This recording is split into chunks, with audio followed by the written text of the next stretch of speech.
Welcome to the WangHiro podcast, where we answer Malaysians' burning questions about personal finance with fact-based answers. It's the first month of 2024, and if you ask me, I think it's one of the best time to review your finances. It's kind of like before going on a long journey, just checking your car to make sure everything is fine. Welcome back to WangHiro with me, Louis, and my co-host John. We talk about personal finance and investing on this channel. Today, we're helping you to run through the essential items you need to check before you start the year. Consider it your financial checklist for 2024. So, John, where do we start? I usually do what I call a health check. So the health check is usually your personal balance sheet. Now, I know I don't want to use financial jargon. I try to minimize it, but think of it this way. Your balance sheet contains all the assets you have and all the liabilities you have. And what you want to find out about your financial health is that, is my liabilities decreasing as the year went along, or is it increasing? Or is my assets increasing rather than decreasing as we go along? Now, why is that important is because at any point of time, you don't need to do this on a daily basis because markets move up and down. But I've done this, over the past 20 years of my life. What I do is I do what I call a net worth review. Net worth review is all the assets that you have minus all the liabilities that you have. Now, every year, every month to month, you just pay the bills, and then and then you just put in. Let's say for those who started investing, they put in money in. Then it's a good time once a year to see, okay, if I'm putting money in, am I putting it into a leaking pail or not? You get what I mean? Or if I'm paying off loans or liabilities, but suddenly I took a new loan or whatever, right? Then again, instead of reducing your liabilities, you are actually increasing it in another place. So I think once a year kind of net worth check is actually your health check that you actually require. And from there, then my assets are actually growing and my liabilities are actually reducing. That's a good sign. But if my liabilities are actually increasing and then my net worth is actually my assets are actually reducing, then it's a good like a medical checkup lah. Put it this way lah. So do you have like a spreadsheet to do it usually? I think there's so many ways to do it, right? Yourself, you do it on a spreadsheet? Yeah, I usually do it on a spreadsheet, and many ways to do it. You can actually even go online and type in net worth calculator or net worth template or whatever, and then build. If you don't want to build something on your own, you can actually go online, download a template, and then customize to suit. That's actually what I did. Many years ago, I went online, took a template. It was very bare, basic stuff. But what I like with a template, you don't need to start from scratch. It will actually have things for you, like your housing loan, your car loan, all that kind of thing. So from there, I customize it heavily that is not recognizable from the original template that I got it from. But without the customization, so would that still suffice? For a very basic household, is definitely suffice, because actually you only need to keep track of two things. You do once a year kind of like asset and liability, your balance sheet, net worth kind of review. And then you should do this one more regularly, your cash flow check. So that one you do almost like once a quarter. I think it should be sufficient. What does your cash flow check do? Every time you have money in, let's say your salary, single income, right? And then all the expenses going out every month. Let's say your utilities, your fixed expenses, and then you've got your variables like your groceries, your clothing, and all that. Then from there, right, on a month-to-month basis, it cannot be consistent, because some months, like for me, I've got 2 children. So at the beginning of the year or in the middle of the year, usually it's a very heavy cash flow going out because I have to pay their school fees.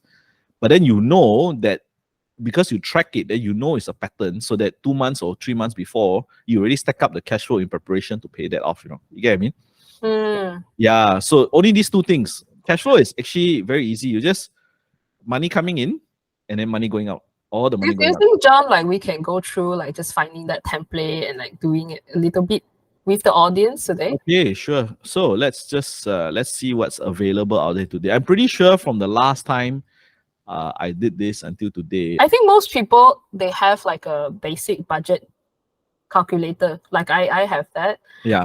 But net worth is something not everyone I think calculates all the time. Yeah, you should only do it like once a year. So, okay, so Ramsey Solutions. I'm guessing this is Dave Ramsey. I think so. Yeah, Okay. Ramsey Solutions is Dave Ramsey. Yeah. Okay, so there you go. You have it online like this. So you key in all your assets and then you key in all your liabilities. And then from there you can calculate your net worth. For let's say you have a house that's $1 million. Okay. Then your checking account, let's say 500. Okay. And savings account another 500. Retirement account maybe 500,000. Okay, let's do something more reasonable. Okay. Maybe your property, you put it like 500,000. Okay. Retirement account maybe 300,000. Retirement account is your EPF lah. In the US, obviously they call it the 401k, okay, or the IRAs. Your car, okay, value of a car. If you drive a Myvi, probably 40k. Okay. Other assets, jewelry. I usually don't put too high of a value here because if you put too high, you become overly optimistic. So maybe you put, let's just say if you have a Rolex watch inherited from your father, and those are very, very valuable. Yeah, correct. So maybe 30k. Okay. So real estate loans, let's just say 500,000, you took a 90% loan, 450.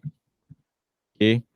Credit card debt, let's say credit card debt, what it means is, do you carry over debt every month? If you pay off in full, that means it's zero.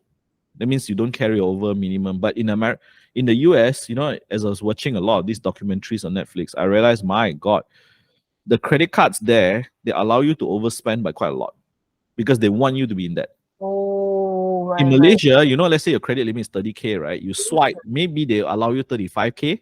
Yeah. But not much. I know it's like they will not, like, let's say 31, your credit limit is 30k, they allow you 31, 32, no problem. But in US, you can like continue like overdrawing your account for a very, very long time. Wow. Yeah. So like I think most responsible Malaysians, let's say we put like 1,000, okay. Personal loan 0, student loan. In the US, also a very big problem. We got PTPTN, maybe let's say 20k. Yeah, okay. But PTPTN is not like it's a government loan, rather. But you still pay interest. Yeah, right. Yeah. Car loan, okay, Myvi, you probably bought it, so 35k. Other debts, okay, business loan, luckily you put 0, okay. Now you calculate.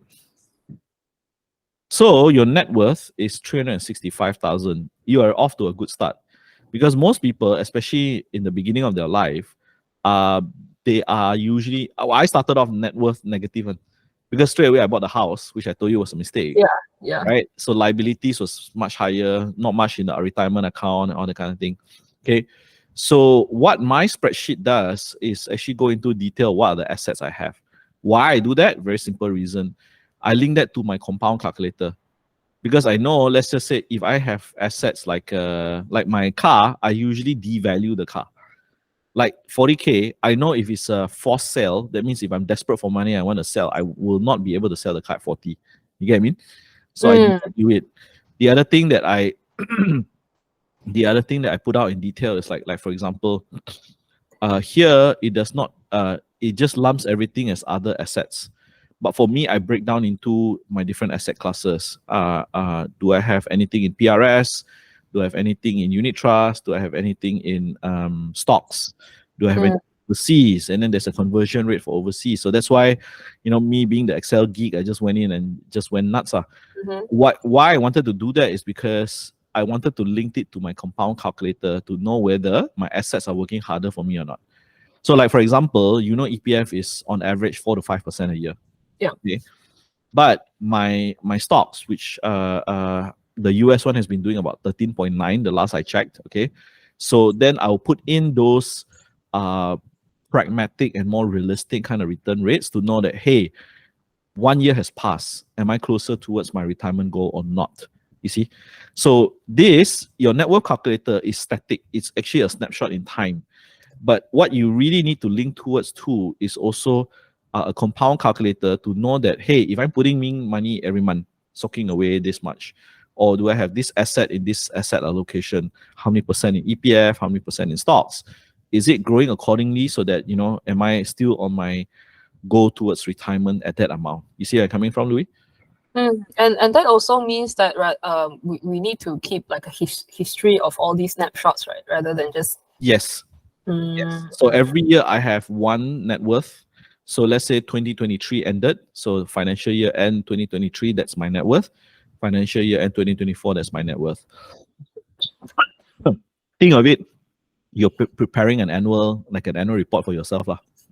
For the EU code, right? EU Inc. Use Yes, and just you Inc. Yeah. I think out of the average 10 people I meet, 9 of them don't do it. Yeah, like I don't do it. So now I'm gonna start doing it as well. It's not that difficult. It's probably you spend 2-3 hours once a year.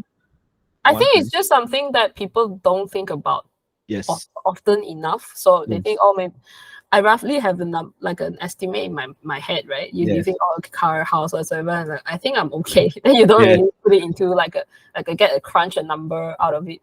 Yeah. I give you a place of that, Louis. Yeah. Exactly like what you said, right? Okay. And to the audience out there. If it's not measured, it wouldn't be worked on. That's true. That's very true. Yeah. That's very true. So I think it's worth anyway. It's something that we only have to do it once a year. So correct. I think it's good. But that's what they're trying to aim for is to increase our net worth over time, right? But how about in some years where there is some spending, like if you just bought a house and your net worth does drop or something happens to one of your assets and it drops. Is it something that how should we face that? So it's a point where we should make some changes in our plan, right? Which what we're trying to do is yes and no. Let's just say like for example, my personal experience, I took a bad hit for my crypto investments, and I took a bad hit because of some bad business partnerships, right? So at that point of time, you just record it as it is, because from there, right, once you have a year-end track record, you know that, hey, 5 years down the road, for example, okay, let's just say another COVID similar scenario happens, right? Then you want to make either an investment decision or a business investment decision. Then you think, the last time I did this, these were the patterns that I remember, right? And it kind of jogs your memory to say, should I be risking this amount of money, or should I double down because the odds are actually in my favor? So in a way, when you keep a record of all these, right, and you've put in your highs and your lows. I remember I was very happy when I did my 2021 financial year end, because my stock portfolio actually doubled, right? But then 2022 came, and then the tech crash came and all that kind of thing. Then it kind of halved, right? So what it also gives you a realization is that your assets may be volatile over the short term, but then over the long term, does it actually give you real purchasing power return? And this is what I want to get people to understand, you see. And your question was whether you should do it in bad times or good times and to recover. Sometimes doing nothing but just recording the changes is good enough. Okay. Because in equity, right? You look at Jeff Bezos or Elon Musk. One day he's the richest, second day, 2 days later he's not, just because market movement in the share price. You think they really care? It's just business journalists or journalists that want to get sensationalized news that cares. Correct. You see? But I'm not asking you to do it every day, ma. I'm asking you to do it once a year, so that over going through this, you jog your memory to say, hey, are my assets really allocated properly? Are my debts, am I taking on debts in a systematic way that is beneficial to me? You see, all these kind of things. For me, whenever I key all this in, right, quite a stupid decision. I went to crypto, or quite a stupid decision. I went into buying this house. Is it the cash flow going out this much? And then is it not compounding this much, So I guess it's like a reality check to tell you, hey, John or Louis or whoever, that created a spreadsheet, it's like, yeah, it could have been, why was I so dumb, kind of thing. So it's like a mirror that stares yourself, because a lot of times people will only share with you their success story. Oh, I bought this property 3x, or I bought this stock 4x, you know. But then they never share with you their downside. They say, ah, yeah, forget about it, just put it aside, right? But by doing this, it stares at you right in the face. Oh my gosh, I'm bleeding 2,000 every month because of this property. Can I get rid of it as soon as I can? You know, kind of thing. So let's say if we haven't, like someone like me, we haven't built one ourselves, I think that's the first thing we should do is to yeah. Actually, Excel sheet. the first time, Louis, you will take some time, because if you want to be detailed, you have to dig out. What I did was think of it as another way. I don't know if you've had your will done already, Louis, but okay, that's why it doesn't trigger you to do this. When you write your will, there's going to be another attachment called an asset register. Because in your will, you cannot list down, you wrote the will maybe 5 years ago, for example, right? What assets you had 5 years ago versus today is very different, and they will give you an attachment called an asset register. The reason why I started like stressing this importance, I have been doing it ever since I started working, okay, when I got money and all that. But I just went through the motion. Just for me, it was like a good exercise to see whether I progress or not, you see. But when I wrote my will probably about 8 years ago, it really hit me hard, because I realized that, hey, it's actually killing many birds with one stone. Why? You do this, it's not just for yourself, you know. Let's just say you pass away and your wife was not fully involved in a lot of the decisions on the assets. Let's say you bought something for your daughter, an insurance plan, whatever, and then she may have forgotten it. Maybe she made the decision together with you, but she may have forgotten it. Then this spreadsheet is telling, is your life. It's all the assets you have in your life. You see where I'm coming from?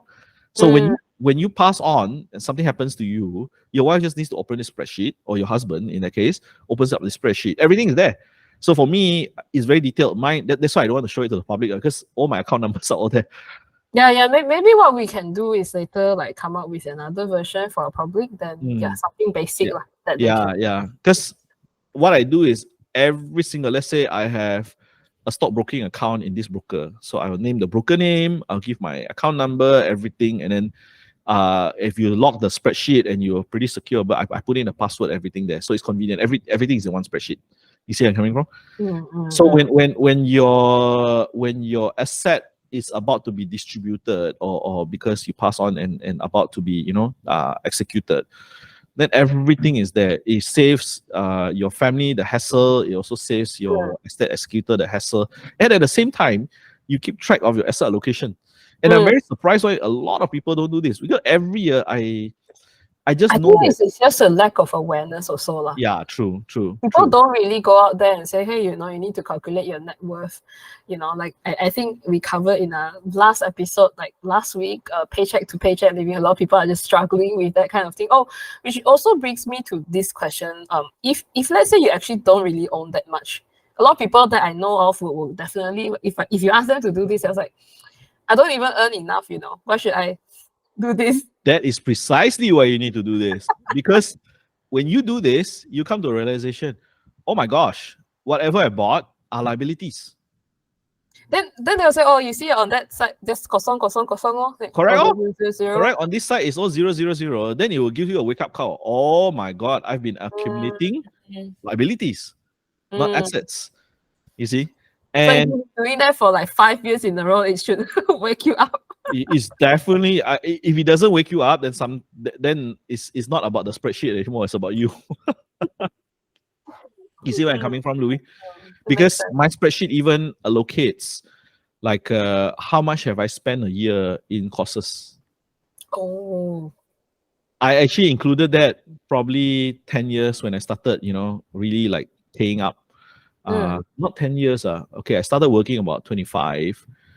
So I think 5 years into it, and I was like spending quite substantially on courses.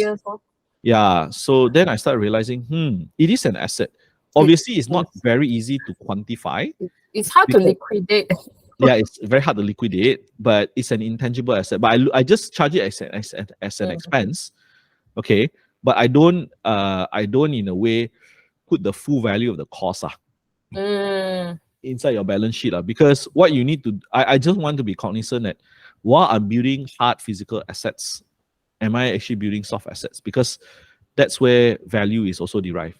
You see, So which also comes to the next point. So other than these like hard numbers that we're crunching here with the net worth calculator, I think you also want to advise people on other ways they should prepare for the year, right? correct.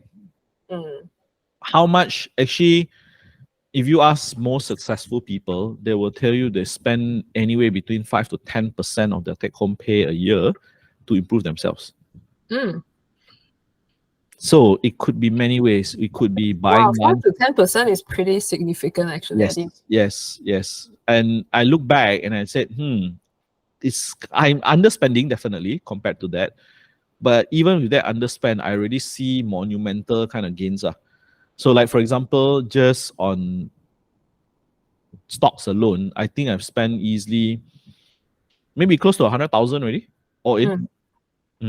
But to be where I am today, like the data set, certain kind of things like Louis, after you've gone through the journey, I kind of take things for granted, like how to read financial data sheets or whatever, right? It's like that right now. But then I look back and said, oh my God, if I didn't spend that money, I didn't spend that kind of time, I never would have reached this stage. That's the point I'm trying to say. And also, I feel like after we graduate from school, right, we tend to forget that we should also still be in a learning journey. Precisely. I just saw like an Instagram post from a neuroscientist saying, like one of the best ways to grow new neurons is to learn something new. And I think this is something we take for granted. We think it's a teacher's job, right? But then actually we should do it ourselves, even though it takes a lot of discipline. Yeah. And I hope that by going through this net worth calculator, like what you said, if you're just starting out on your journey, living paycheck to paycheck. I was there before. My goodness, I can feel that paycheck to paycheck. But then, what drives you to bring in new income? I mean, these were the questions that was going through my mind when I was preparing for this podcast. It's like, you do your once in a year net worth review. You look at all the assets, you look at all the liabilities. Second thing is, I already mentioned earlier, linked it to your compound calculator. Are your assets working hard? Because if not, you'll never reach your retirement goal, right? Are your liabilities being swapped out for lower interest? So that means if you have liabilities, let's say up to 100,000, but 80% of it is in high interest loans, then can you go and work it out to bring it down lower to a lower interest loan, right? And if you only have a single source of income as your cash flow, then what are you doing about it? Are you going to increase your salary by 1 year? Is that something within your control? Or are you going to diversify it to look at other income streams? But when you look at the asset that you're going to acquire, let's just say you want to acquire 10 properties, right?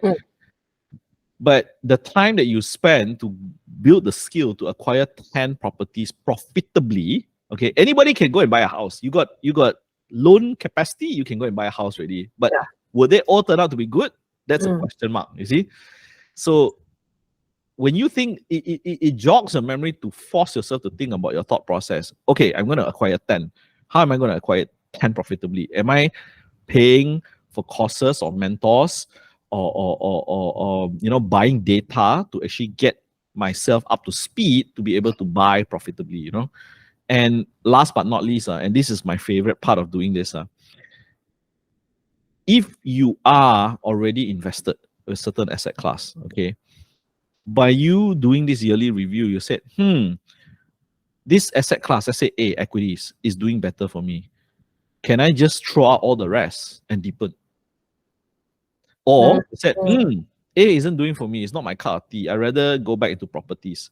Then you says, okay lah, I reduce all my A, let's say asset class A of equities. I'm going to start, I really like properties. I really think it's an asset class for me.